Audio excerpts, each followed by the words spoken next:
Kia ora, ko Autakai Rāhui whakāturanga paumātua ki te Mana Whakaatu ko Caroline Toku Wingoa. Today we're going to be introducing you to Te Mana Whakaatu, the Classification Office, which turns 30 this year. Well, Jane, thank you so much for joining us today. You were the 8th Chief Censor and the first female Chief Censor. Seems like 100 years ago now, but it's only 30, so congratulations, you're still here. When I was the Chief Film Censor, the internet had been barely invented, right? I think the classification work in particular, if it focuses more on children and young people and an understanding of how their mental health is affected by various kinds of content, that is, I think, a key defensible purpose of the office. What inspired you to join the Youth Advisory Panel?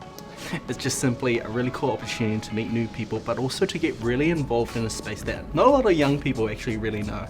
So why is it so important that we have a strong communication approach with whānau and with young people? There was, an understood regulatory check and balance process. When you shift all of that to online, that doesn't work anymore. Giving young people themselves some tools and information is a good start. Giving families, parents some tools and information is key as well.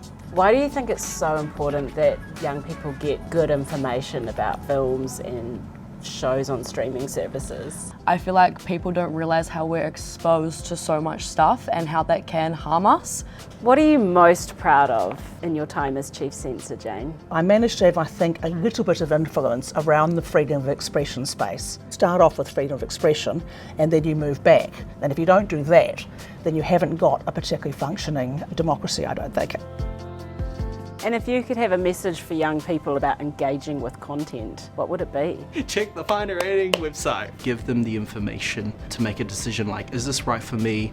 The 2019 attacks on 2 mosques in Christchurch. Material that we ultimately deemed was objectionable was spread all across everyone's devices and social media. We'd never before had to engage with something at that really high end of the scale, but I was so proud of the office, how quickly we wrapped around that, dealt with the challenges. What do you hope our work looks like over the next 30 years? I think that us being more involved would be a great thing in the next 30 years. Do you have any messages for the team? Thank you, Te Mana Whakaatu, for everything. David, what messages do you have for the staff at Te Mana Whakaatu? Thank you so much. Keep up the good work.